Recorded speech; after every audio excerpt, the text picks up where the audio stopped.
Oh boy, I am up to my gills in Subarus. The 2018 Impreza WRX. Let's have a look. Yeah.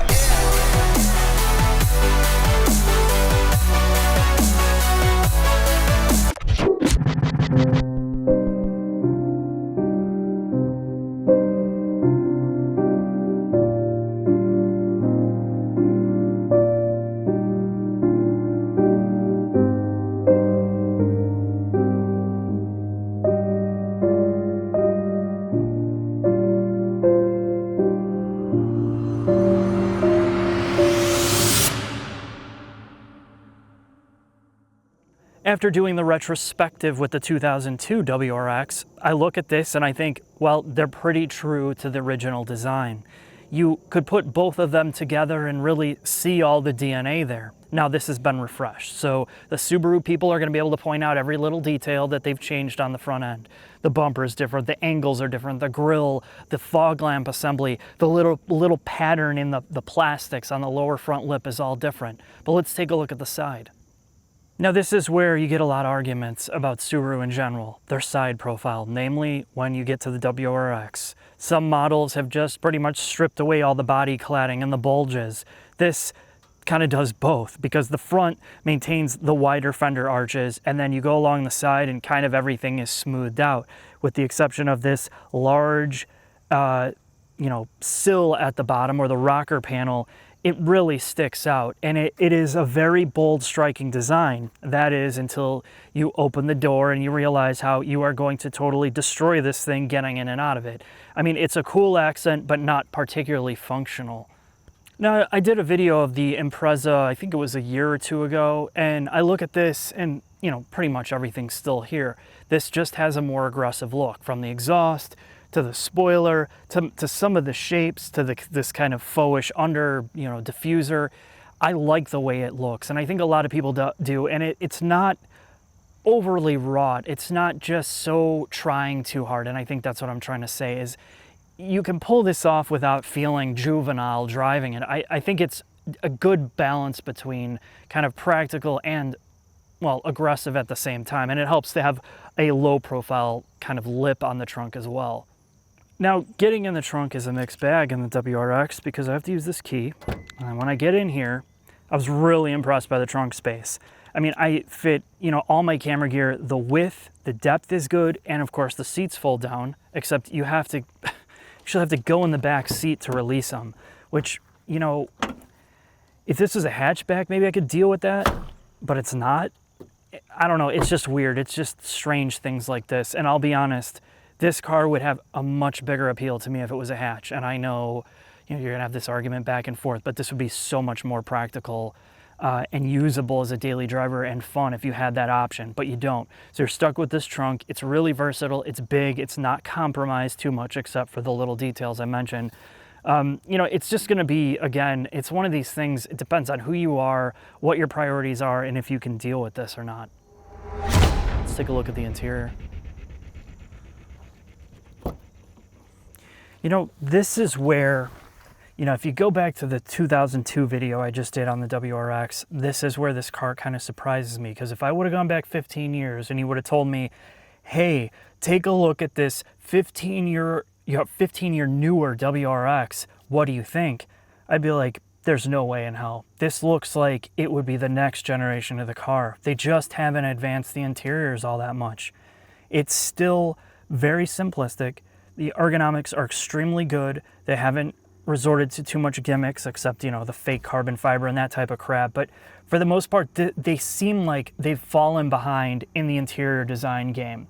Now, that's something that if you look at the other brands, you're going to notice it a lot more. It's certainly not the best interior in terms of all the little details, and it's not the worst. But I have to say, I appreciate the simplicity here and the ergonomics. It just works for the most part. Now, a lot of this you can see yourself. This car's been out for quite a while. Now, with the new performance package, you get these Recaro seats, which is well worth the price for this car. I love the way they've decided to use leather materials, different colors, different colored stitchings, and Alcantara across the middle for grip, the leather back.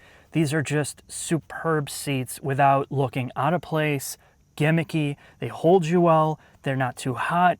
It's just one of the best parts about this car. So if you're considering buying this model year, this is one of the best parts about it. But the trade-off is, if you get the performance pack, you lose your vape vent up top. You don't have an option for that. Now, other things about the WRX interior is you have a flat bottom wheel. You have really big indentations here for your thumbs, which is the perfect position for driving. This whole car has a really good blend of driving position, comfort, sportiness. It just all comes together really well, better than most cars, without trying to just flood you with too much tech. And speaking of that, this car is pretty much devoid of it with this package. The only thing you have is a traction control off button, this Starlink infotainment with a rear view camera. That's it. No blind spot monitoring, no eyesight module, none of that to kind of just burden you or, you know, wear you down with technology. And I think that's a huge pro. I love seeing that kind of removed from cars like this. And they do it so well here. You can still see out of this car too. Visibility is great. This is still kind of a carryover from the original generation WRX or Impreza. And it's one of the best parts about this car as a whole.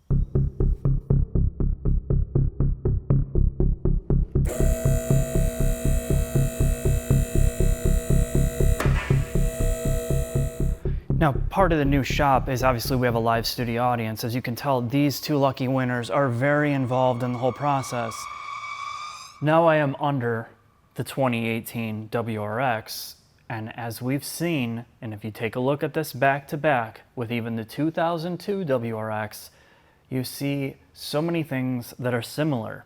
The main similarity is the simplicity, the accessibility of things like, well, you can actually get up here and get your hands on things in the engine bay. There's so much space to work around here that there's a lot to be said about the serviceability of this car. And that's the biggest thing about kind of this generation of Subaru. You have aluminum lower control arms here, which is different from the older models.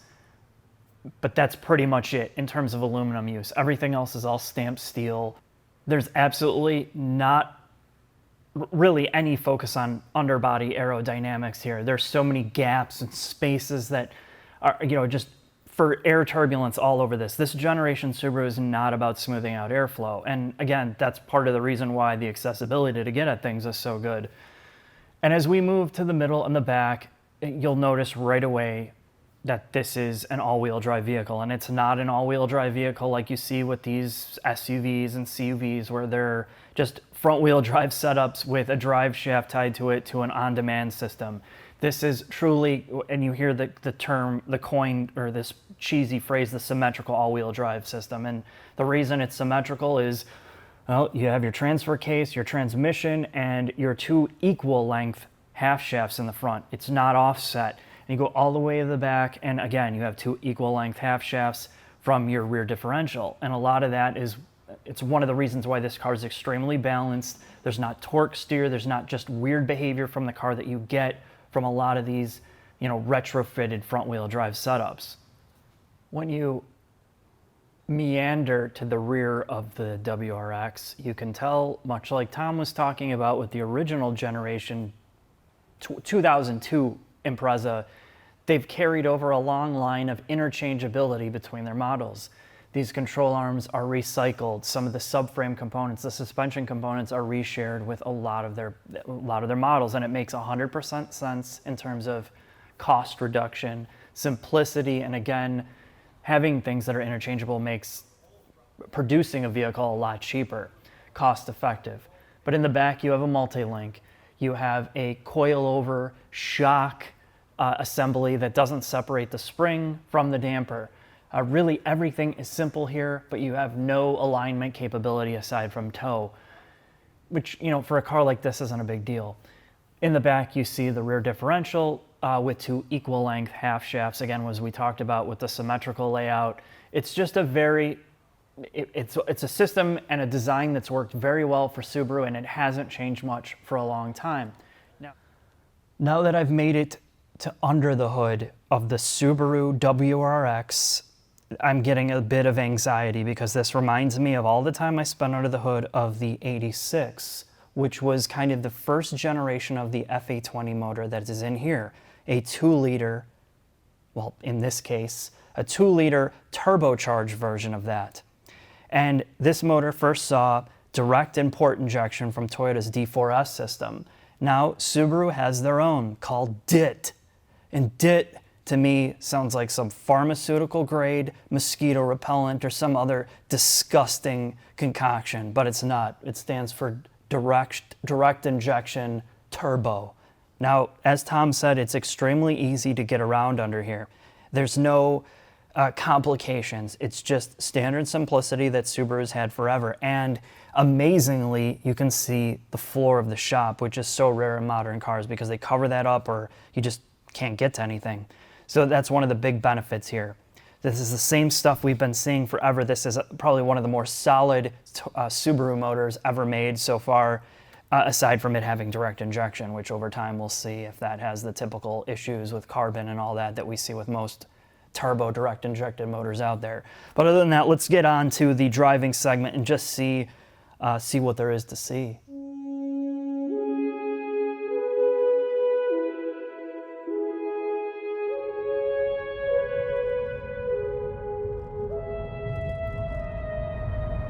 Taking a drive in the new 2018 WRX. Now this has the performance package, which deletes the vape vent and other things on the inside. But let's take a look at how it performs over the rough stuff, over handling, acceleration, all of that. Now many people consider this kind of to be the hero car. It does so much, it's all-wheel drive, it's turbo. Let's just see what that means when you put the pedal to the metal. Understeer first. That's what you'll notice about pretty much every Subaru. They err on the side of caution for the street. And you're always going to get understeer. The car is not going to go into some tail-happy spin state. You're going to understeer, it's going to push, and then the all-wheel drive system will start to help correct you. Now in this car with the performance pack, you get these hybrid brake pads. And when I say hybrid, you know, what does that mean? Well, basically, the operating range or the operating temperature where it gets the most bite is higher. So you can get more heat in them and they will stay without having fade. But the side effect of that is it takes a little bit more heat to get them up to temperature, so you have bite on the street. So like right now, if I get on the brakes just a little bit, it brings up the temperature of the pads and then you have more initial bite. So if you're somebody in a colder climate and you go to stab the brakes for the first time and you need to make more of a harder stop, you'll be like, oh my God, this thing is not stopping. And that's one of the side effects of having more sporty pads. Now I've noticed that they don't make a lot of noise at all. They're barely audible, but it's good for somebody who drives more aggressively. They'll stand up to more repeated braking more than regular brake pads will. Now in terms of acceleration, you know, we all talk about this with turbocharged Subarus and, you know, they're quick.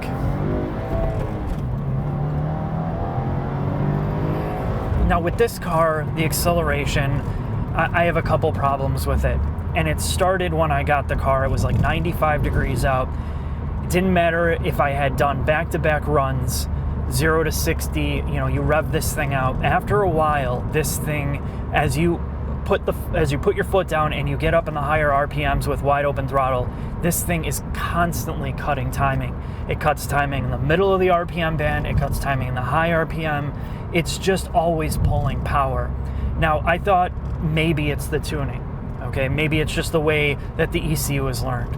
Maybe it's the fact that somebody put a tank of regular in here and I can't verify any of that. So I drained the tank, well, you know, emptied the tank as much as possible, filled it with premium, reset the ECU, let it, you know, relearn for 10 minutes without touching the throttle, driving it. It's cooler today. After a couple runs, same thing. It's always pulling timing from you. And it's one of the most frustrating parts about the driving experience. The few times that I can get this thing to just smoothly accelerate all the way to the red line, I'm very happy with it. But this is my big problem with modern turbocharged cars. You have an intercooler, it heat soaks too fast. You don't know what the ECU is doing, why it's pulling timing. And this is why I've always been a fan of naturally aspirated motors. And this is another reason why I think people are obsessed with modifying these cars to get them, just to get more out of it. Now the transmission assembly, or the transmission, the shifter, it is cable actuated, and it's really good. It's one of the better Subaru shifters that I've been in. But it's funny, I just got out of the 2002 WRX from the review last week, and I got out of the shifter in that car that's 15 years old, and the mechanical shifter in that feels better than this. There's a little bit too much wiggle, there's a little bit too much wobble here, but for the most part, I really enjoy shifting this. I can't complain. It's not a bad transmission at all. Clutch take-up is always, for me, it's always been weird with Subaru. The grab point's always strange. It's hard to get a smooth shift, and it takes a little bit more precision to work with it. Now from a start, of course, all-wheel drive, the system doesn't like to give you wheel spin until you go to clutch damaging levels and you just want to really hurt the drivetrain. So I just typically launch like normal, traction, stability controls off.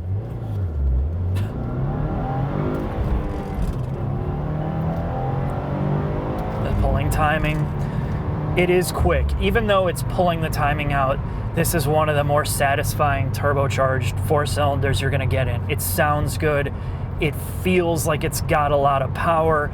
It feels like it's got power all throughout the RPM band. Its one negative is it does wanna really bog from a start. If you don't get the revs up right away, it will bog from a start. Now in the turns, this is where this thing shines. I mean, you can go 9, 10 tenths, and the car handles extremely well. The all-wheel drive system pulls you out of, basically it masks all your mistakes. That's why people really love the Subarus.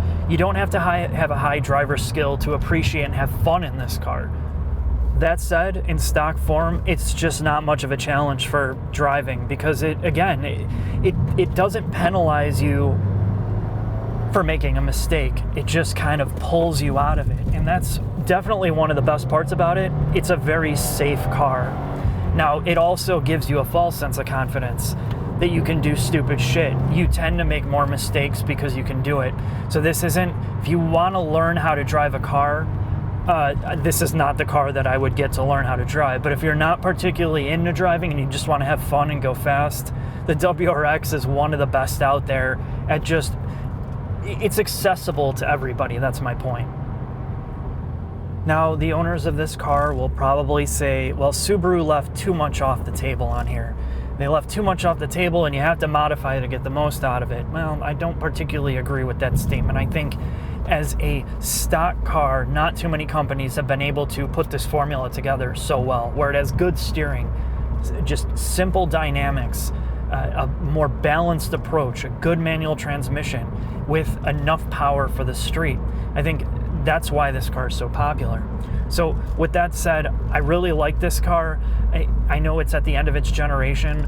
I'll be curious to see what they do with the next gen car, if they make it better or if they screw it up. But for the most part, this is exactly what you expect from all the WRXs. It's just no different. There's just a little bit better about it with some of the performance enhancements here. But for the most part, if you're a Subaru person, you're gonna love this. If you're not, you might think, well, what the hell's the big deal about it?